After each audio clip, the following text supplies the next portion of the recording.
your impressions are of South Carolina? What are going to be the keys to Saturday's game?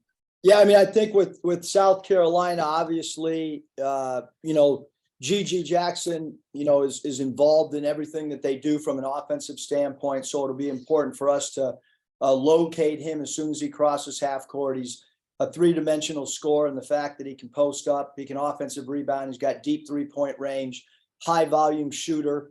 And then obviously the guard play, both guards, Chico Carter, probably is as good as three-point shooter in the SEC. And then obviously Michi Johnson does a great job of facilitating to other players as well as scoring the ball. And he's got deep range, and he pulls, the three ball at any time. So those off the top. And then obviously interior, Josh Gray does a great job of rebounding the basketball and rim protecting. I know y'all haven't won on the road yet, but the last couple of games y'all played a lot better. Is there a different confidence level in your team that, hey, maybe you don't have to worry about the road aspect of it now that y'all have played several of those games? Yeah, I mean, I think with us, we're continuing to try to get better. We're continuing to evolve.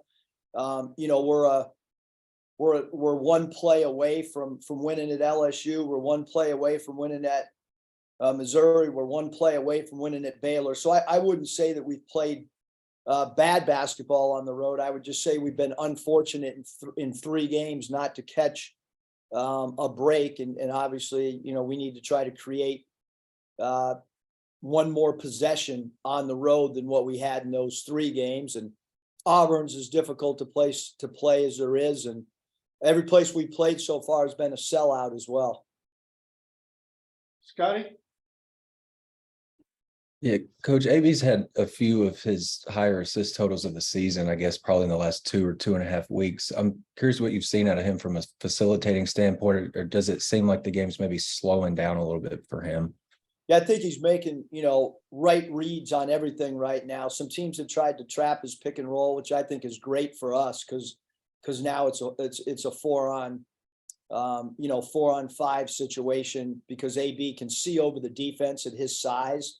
He's a overly willing passer. So any teams that do kind of blitz him, or, I think it's worked to our advantage of late. It creates, again, numbers for us offensively to try to attack and get downhill. But he's making a lot of winning plays. I mean, his play on the Texas A&M offensive rebound and his steal was vital right around that 1-minute mark to end the game the other night.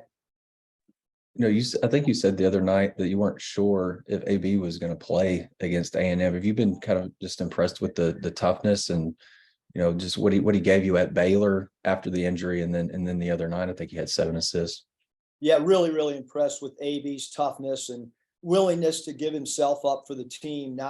We knew that he was not going to be fully healthy.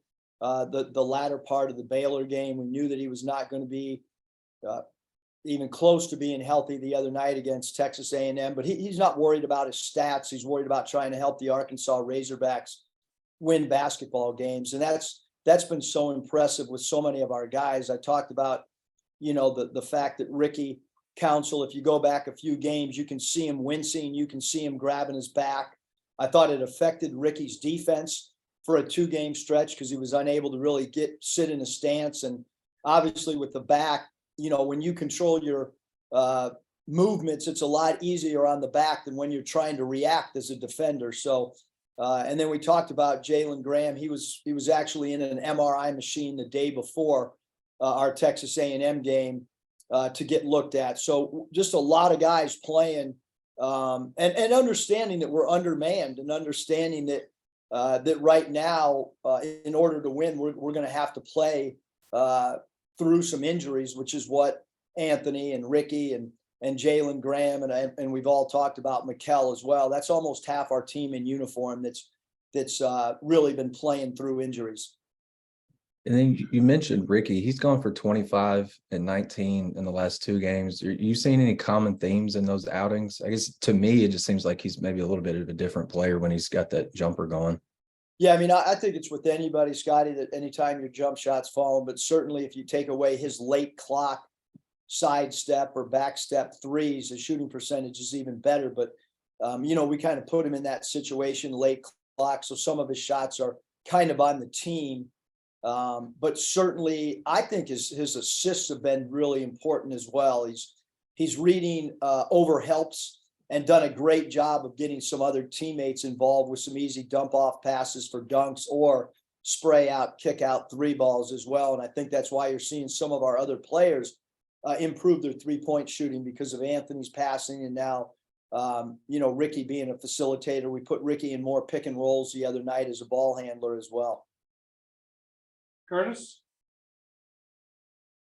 Hey, Coach, I think the last 2 seasons you guys are 13-1 in the month of February. I'm just curious if there's a recipe for that success at the end of the year. And I know it's a different team, different circumstances, but do you feel like this group is maybe coming close to turning the corner and playing the kind of basketball you need to go on a similar run?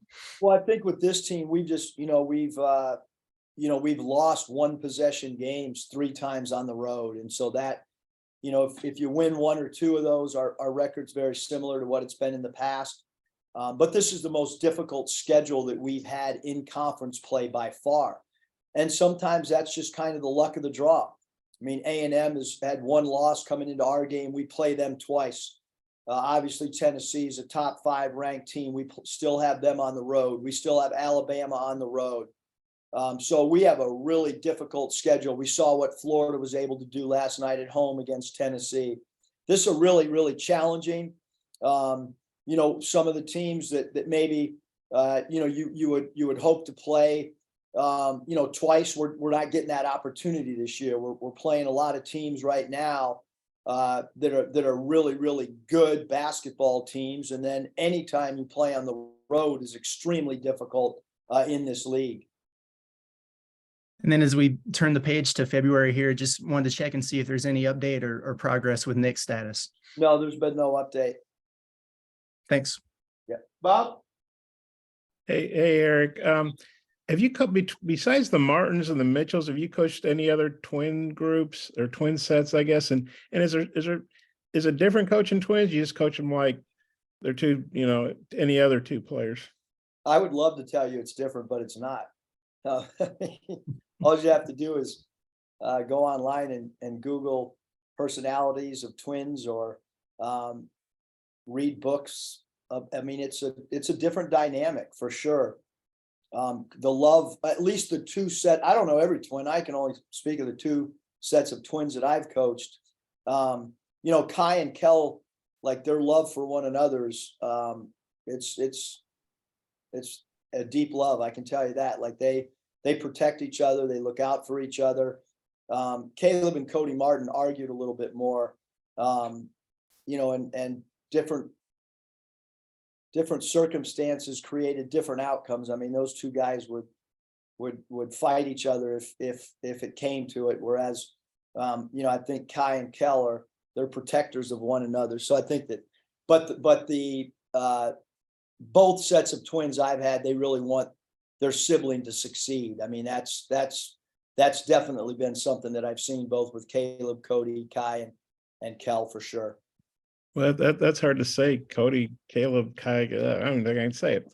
Anyway, one thing that impressed me about Mikal was, Makai was playing early quite a bit, and Mikal wasn't, but it seemed like he was okay with that. And, like you say, he was rooting for his brother. Is that, and now they're both getting to play, which is great, but was that kind of a cool thing to see early on?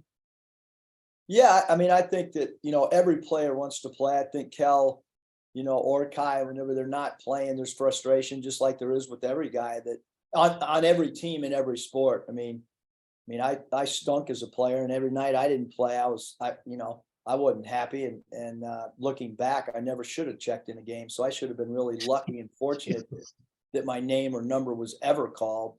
Players don't see it that way. I certainly didn't. And certainly, Kai and Kel, those guys have played big minutes at Rhode Island and been in big games. So, but their attitude and their perseverance and their ability to come in every single day and work regardless of what happened the night before is certainly what you want as a competitor. You want that player to come in to be competitive enough that they're going to try to continue to work and earn their minutes, which those two guys have done the entire season since they've stepped on campus.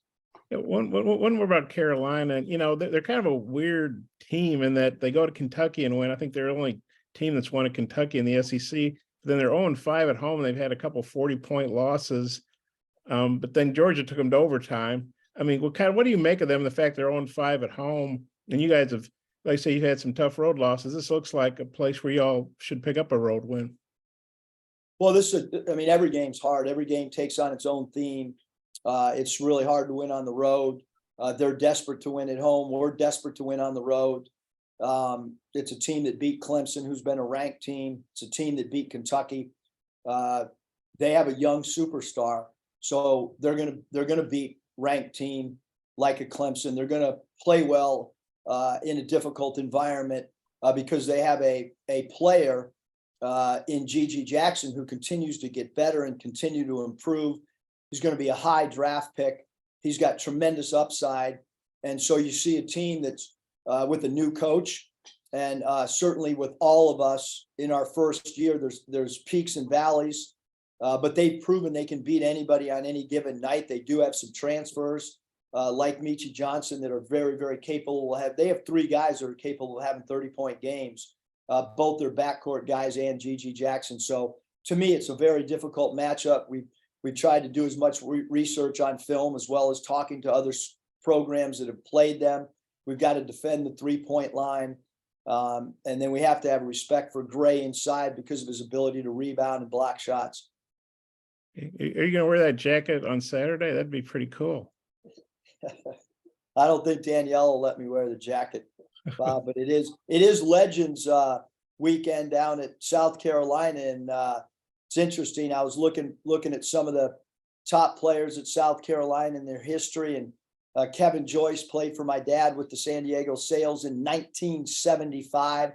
Kevin Joyce, one of the all-time great South Carolina players. And then Joyce also played on that 72 Olympic team that lost to Russia.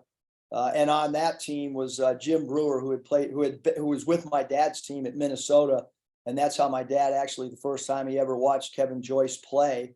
And then Alex English, pretty cool story.